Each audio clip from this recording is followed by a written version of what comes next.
오늘같이 하나님께서 우리에게 들려주시기를 원하시는 생명의 귀하고 복된 말씀은 구약성경 10편 33편 10절로부터 20절까지 말씀입니다. 구약성경 33편 10편 33편 10절로부터 20절을 저와 함께 한 절씩 교독하시겠습니다. 제가 10절을 먼저 읽겠습니다. 여호와께서 나라들의 계획을 폐하시며 민족들의 사상을 무효하게 하시도다. 여호와의 계획은 영원하시고 그의 생각은 대대에 이르리로다. 여호와를 자기 하나님으로 삼은 나라 곧 하나님의 기업으로 선택된 백성은 복이 있도다.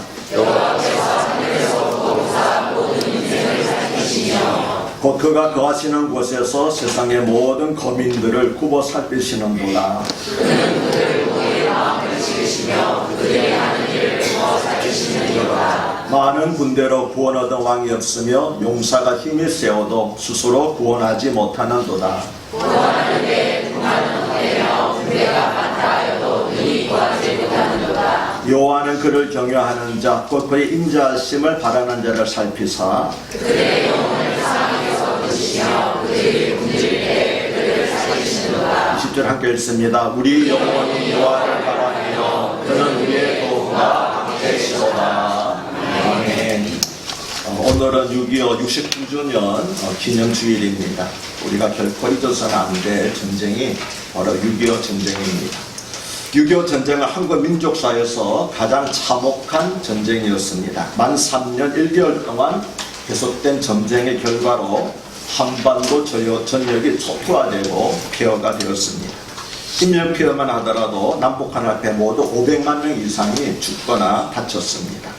1950년대 당시 남북한 합친 인구가 약 2,500만 명 정도였으니까 당시 남북한 전체 인구의 5분의 1이 피해를 입은 것이고 아마 각 가정에 한 명씩은 다 어려움을 당한 것 같습니다. 구소련의 외교 문서가 공개됨으로써 6.25 전쟁의 직접적인 원인은 무엇보다도 김일성의 한반도 공산화 의지였음이 밝혀졌습니다. 김일성의 끈질기 요청에 따라서 소련의 스탈린과 중국의 마오쩌둥 즉 모택동이 지원을 약속했고 결국 남침이 이루어졌다는 것입니다. 이는 남한과 미국의 기록 그리고 구소련의 비밀 문서가 공개됨을 통해서 공개적으로 객관적으로 확인이 되었습니다. 이러한 객관적인 사실에 따라서 한국전쟁 참전국이자 북한의 동맹국인 중국조차도 1996년 7월에 한국전쟁을 남한의 북침이 아니라 북한의 남침으로 역사교과서를 수정하였다고 알려지고 있습니다. 그러나 아무리 김일성이 남침을 하려고 했어도 남한과 미국이 이를 저지할 수 있는 확고한 의지와 준비를 갖추고 있었더라면 전쟁은 일어나기 어려웠을 것입니다. 그런데 미국은 북한의 남침 가능성을 낮게 보고 1950년 1월 10일에 소위 에치슨 라인을 통해서 한국을 태평양 방위선에서 제외하였습니다. 그러나 소련이 붕괴된 이후에 공개된 한국전쟁 관련 비밀 문서에 따르면 김일성은 스탈린에게 전쟁 개시와 그리고 지원을 제거받기 위해서 50여 차례나 집요하게 요청한 사실이 밝혀졌습니다. 스탈린은 미국과의 갈등을 우려하였지만 결국 김일성의 남침을 승인하였습니다. 이 과정에서 한반도에 대한 미국의 정책 방향과 의지는 그러한 결정을 내리는데 중요한 단서가 되었을 것입니다. 즉 스탈린의 결정에는 미국이 에치슨 라인을 발표함으로써 미국이 남한을 지켜주지 않을 것이라고 하는 판단이 상당한 영향을 주었다는 것입니다. 이런 맥락에서 보면 결국 6.25 전쟁은 김일성의 야욕과 소련의 팽창주의 그리고 한미관계 약화와 한국의 군사적 대비 미비 등에 의해서 복합적으로 이루어진 것이라는 것을 알 수 있습니다. 흔히 역사는 반복된다고 그럽니다. 그러므로 우리가 역사를 공부하는 이유는 과거 역사를 통해서 오늘을 살펴보고 그리고 미래를 대비하게 하는 것이 우리가 역사를 공부하는 이유입니다. 그런데 6.25 전쟁 발발 전의 상태와 지금 현재 우리나라의 상태를 비교해보면 상당히 많은 부분에서 서로 닮아 있다는 것을 발견할 수 있습니다. 소련의 팽창 대신에 중국의 팽창 야욕이 그 자리를 대신하였고 그 외에는 거의 다 같습니다. 여러분 생각해 보십시오. 지금 우리나라에 우방이 있습니까? 중국이 우리나라의 우방입니까? 소련이 우방입니까? 일본이 우방입니까? 과거에는 그래도 미국이 우방이라고 생각을 했습니다. 그러나 지금 미국이 우방입니까? 우리가 미국을 우방으로 여기지 않기 때문에 미국도 우리를 우방으로 여기지 않습니다.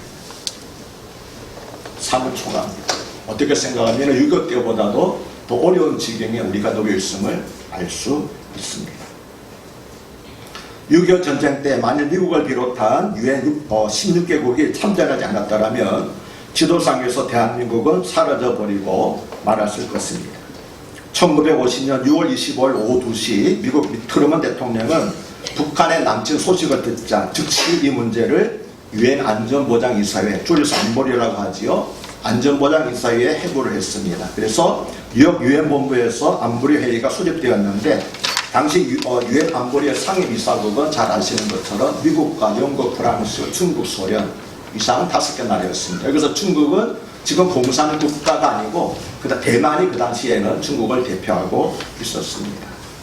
그래서 미국과 영국, 프랑스, 중국 등은 찬성을 하겠지, 영국 파병을 찬성하겠지만 소련이 파병을 찬성할 리는 없었습니다. 그런데 오히려 상임이사국 가운데서 한 나라만 반대하여도 유엔군 파병은 불가능한 그런 구조로 되어 있었습니다. 그런데 뜻밖에도 소련 내포가 유엔 안보리 회의에 불참했습니다. 그 이유에 대해서 많은 이야기가 떠돌아다닙니다. 예를 들면 스탈린이 여러 보고를 떠나면서 일체 전화를 하지 말라고 지시했다는 설이 있고, 소련 대표 말리커가 차가 고장이 나서 회의 시간 내에 도착하지 못하는 설도 있습니다. 저도 그런 줄 알고 있었고 지금까지도 그런 이하로 설교하는 목사들이 더러 있습니다. 하지만 최근 연구자료에 의하면 소련 대표가 유엔 안보리에 불참한 것은 스탈린의 지시였다고 합니다. 스탈린은 도리어 미국이 6.25 전쟁에 참전하기를 원했다고 합니다. 우리가 가지고 있던 기본 생각과는 정반대됩니다.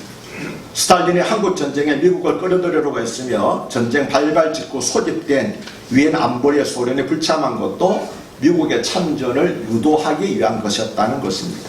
스탈린은 또 중국도 전쟁에 가담케 함으로써 미국과 중국이 모두 한반도에 발이 묶이는 상황을 만들려고 전략을 짰다는 것입니다. 그래서 스탈린은 한국전쟁이 빨리 끝나기보다는 가능한 한 오래 지속되기를 원했습니다. 이와 같은 사실은 1950년 8월 27일 스탈린이 체코 주재 소련 대사를 통하여서 체코슬로바키아 대통령인 클레멘트 고드발트에게 보낸 전문을 통하여서 밝혀졌습니다. 그 전문에서 스탈린은 6.25 남침 직후 열린 유엔 안보리에 유엔 안보리에서 소련이 유엔군 파병을 거부권을 행사하지 않은 것에 대해서 고드발트가 문제를 제기했는데, 그 고드발트의 문제 제기에 대해서 미국의 안보리 다수결 결의를 쉽게 하도록 해주기 위해서 일부러 참석하지 않았다고 그렇게 해명을 했습니다. 즉 미국이 유엔군의 기치 아래 한국을 지원하는 것을 도리어 도왔다는 것입니다. 또 스탈린의 이 전문에서 이에 따라 미국은 한국전에 말려들게 됐으며 군사적 위신과 도덕적 권위를 상실하였다고 주장을 했습니다. 스탈린은 특히 미국이 한국전 개입을 지속하고 중국 또한 한반도에 끌려들게 된다면 유럽에서 사회주의를 강화할 시간을 벌고 우리에게 국제세를 균형해서 이득을 안겨줄 것이라고 주장했다고 합니다. 스탈린은 절대로 한국전쟁에 자신이 개입된 것으로 비춰주는 것을 원치 않았습니다. 그런데 만약 이 상황에서 안보리에서 소련이 거부권을 행사하면 소련이 김일성의 배후에서 한국전쟁을 계획한 것으로 전 세계에 공연될 것이고, 이것은 스탈린의 의도와는 반대되는 결과, 그렇다고 만약 소련 대표가 참석해서 안보리 결의에 찬성 혹은 기권을 한다고 해도 이 역시 소련의 위신을 실추시키는 것이었습니다. 소련이 미국과 자본주의 세력의 협조하는 명세가 되면 공산권의 맹주로서 소련에 가진 위상이 손상될 것이 분명했기 때문입니다. 이러한 이유로 소련이 참석하지 않은 상태에서 유엔 안보리 결의에 의해서 유엔연합군의 한국 파병이 결정될 수 있었던 것입니다. 이렇게 신속히 파병된 미국을 중심으로 한 모두 16개국의 유엔연합군은 대한민국을 절체절명의 위기로부터 건져 주었습니다. 소련 탱크를 앞세운 북한군의 남침에 한국군은 속수무책으로 대각을 거듭했습니다. 여러분들이 방송이나 그걸 통해서 잘 알고 계시는 내용입니다. 그래서 개전 3일 만에 서울에 함락되었고 9월에는 낙동강 전선까지 후퇴했습니다. 만일 최후방어선이 낙동강 전선이 무너지면 부산이 함락되는 것은 시간 문제였습니다. 그러면 한반도 전체가 공산군의 손에 넘어가게 되는 것이었습니다.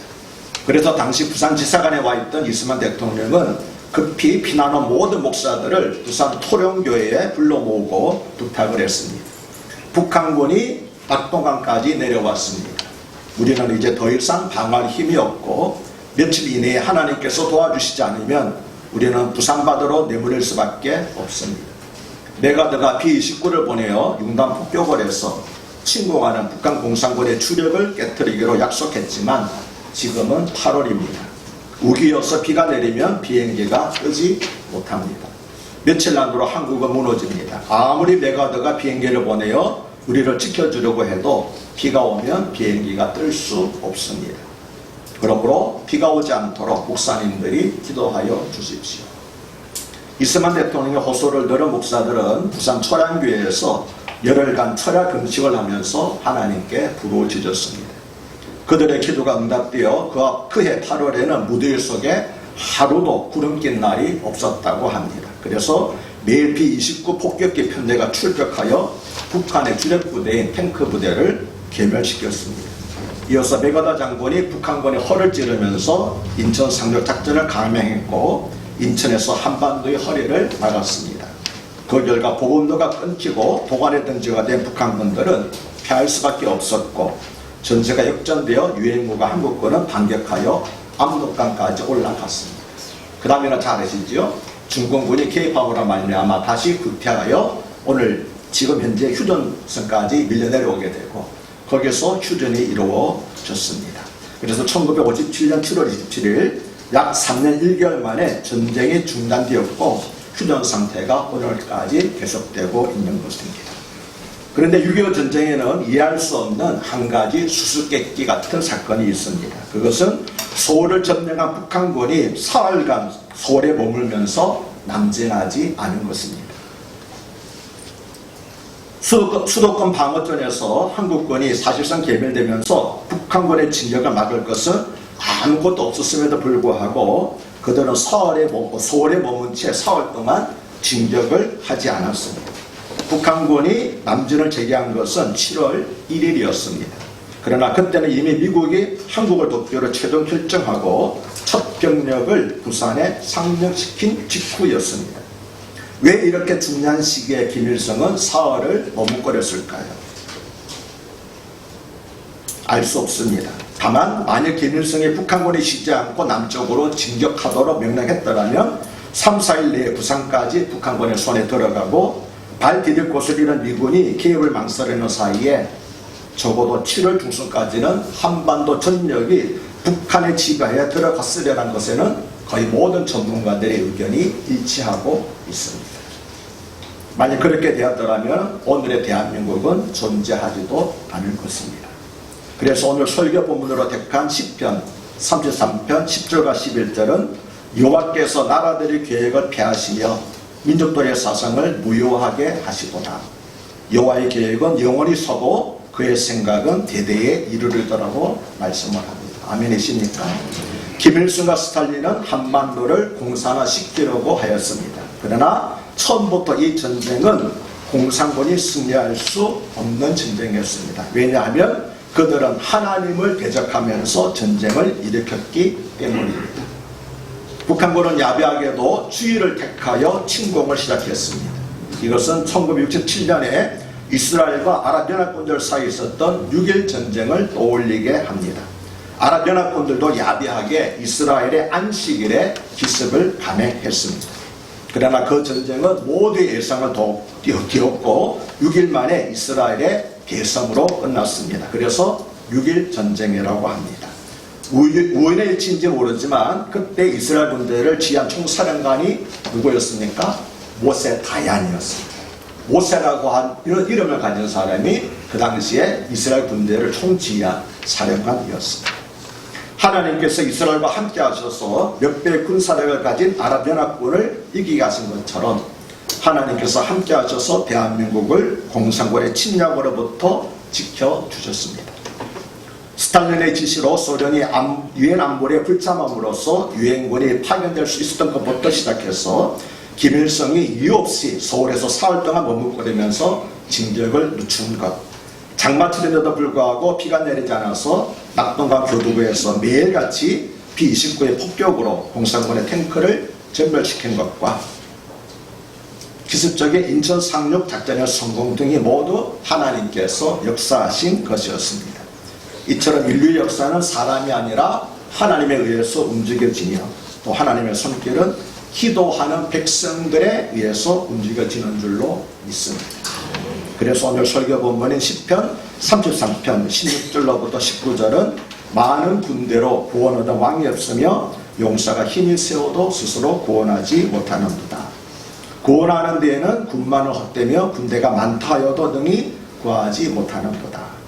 여호와는 그를 경외하는 자, 곧 그의 인자하심을 바라는 자를 살피사 그들의 영혼을 사망에서 건지시며 그들이 굶주릴 때에 그들을 살려주시는도다라고 말씀을 합니다. 아멘이십니까? 6.25 전쟁에서 또 하나 잊지 말아야 할 것은 미국의 도움입니다. 6.25 전쟁에서 무려 56,000여 명의 미군이 죽었습니다. 미국의 많은 장군들의 아들들이 한 25명 정도가 참석을 했는데 전사했습니다. 그 당시에 벤플리타라고 하는 장군이었었는데 공군이었습니다. 공군 중이었는데 폭격으로 죽었습니다. 우리나라 정반대. 우리나라 가량 하나 후방으로 빼돌리고 군대 안 가게 하지 않습니까? 그들이 왜 낯선 나라에 와서 이같이 죽었을까요? 오직 자유와 민주주의를 수호하기 위해서 그들은 동방의 낯선 나라에 와서 56,000명이나 되는 미국의 젊은이들이 희생이 되었습니다. 그러므로 우리는 미국의 희생과 헌신에 감사하지 않으면 안 됩니다. 만약 그것을 읽거나 부인하면 우리는 은혜를 모르는 민족입니다. 이것은 마치 철없는 불효자식이 장성한 후에 마치 혼자 큰 것처럼 부모가 나를 위해서 해준 것이 무엇이냐고 말하는 것과 같습니다. 오늘 대한민국의 번영에도 미국의 경제 원조가 큰 도움이 되었습니다. 1951년에 한국의 1인당 소득은 787달러로 세계에서 가장 가난한 나라였습니다. 아프리카의 빈국보다도 우리나라가 더 가난한 상태예요. 그래서 세계에서 가장 가난한 나라가 우리나라였습니다. 이런 경제를 재건하고 1960년대에 고도 성장으로 이끈 것이 바로 미국과 유엔의 원조였습니다. 1945년부터 1961년까지 총 31억 달러의 경제 원조가 이루어졌습니다. 2차 세계대전 이후에 미국은 세계 경제를 재건하고 공산주의를 막기 위해서 세계 각국에 많은 원조를 제공했는데 한국은 세계 어느 나라보다도 많은 원조를 받았습니다.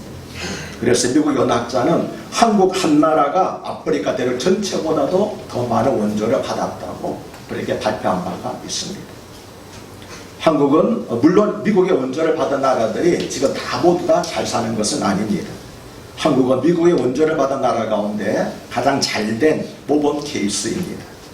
그래서 한국 전쟁에 참전했던 미국과 연합군들의 대군인들은 대한민국의 번영을 보면서 그들이 목숨을 걸고 싸워서 대한민국을 지켜준 것에 대해서 큰 보람을 느끼고 있다고 합니다. 물론 한국의 고도 성장에는 우리 국민의 근면성과 성실함이 큰 몫을 하였습니다.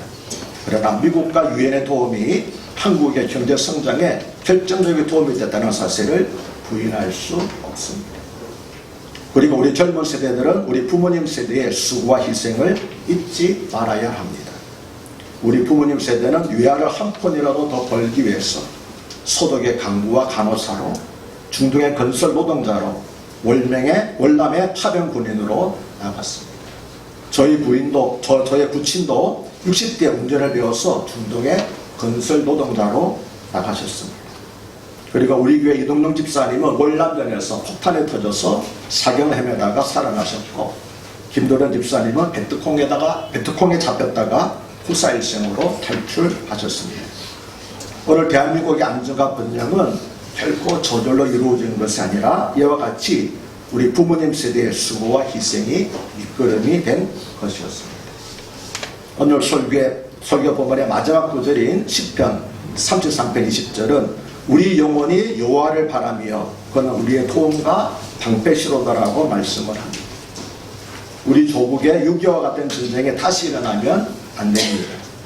한반도의 전쟁에 다시 일어나면 우리 민족은 영원히 재개불능이 되고 삼류국가의 슬픔에서 벗어나지 못할 것입니다. 전쟁은 역사의 주인이신 하나님께 속해 있습니다. 하나님께서 전쟁을 막아주시고 하나님께서 전쟁에서 구원해 주시고 하나님께서 전쟁이 끝나게 해주시는 줄로 믿습니다. 솔로몬 왕의 시편 127편 1절에서 고백한 것처럼 여호와께서 집을 세우지 않으시면 건축자들의 수고가 헛되고 여호와께서 성을 지키지 않으시면 다수병이 고초를 서는 것이 헛된 것이기 때문입니다. 그런데 지금 대한민국의 가장 큰 문제점은 과거를 잊어버린 것입니다. 북한의 남침으로 시작된 6.25 전쟁의 참상도 잊어버리고 가난하고 배고팠던 시절에 미국의 도움을 받은 것도 잊어버리고 우리 부모님 세대의 수고와 희생도 잊어버리고 무엇보다도 가장 큰 문제는 하나님의 은혜를 잊어버린 것입니다. 그 결과 지금 우리나라는 군사적으로는 여전히 북한의 위협을 받고 있고 정치적으로는 끝없는 정쟁으로 말미암아 인생을 벌벌 겨를이 없고 경제적으로는 더 깊은 수렁으로 빠져들고 있습니다. 사회적으로도 살인과 폭력 등 끊임없는 끔찍한 사건들이 발생하고 있습니다. 이렇게 된 것은 지도층 몇 사람의 책임이 아니라 위로 대통령으로부터 아래 이름 없는 평면에 이르기까지 모두가 하나님을 두려워하지 않기 때문에 발생한 것입니다. 오늘 대한민국의 총체적인 문제는 국민 모두가 일락을 즐기고 방탕하며 불의에 외면하거나 방조했기 때문입니다. 특히 교회가 세상의 빛과 소금의 사명을 감당하지 못하고 나라 민족을 위해 회개하며 기도하지 않았기 때문입니다. 하나님은 예레미야서 5장 1절에서 너희는 예루살렘 거리로 빨리 다니며 그 넓은 거리에서 찾아보고 알라. 너희가 만일 정의를 행하며 진리를 구하는 자를 한 사람이라도 찾으면 내가 이 성읍을 용서하리라고 말씀하셨습니다.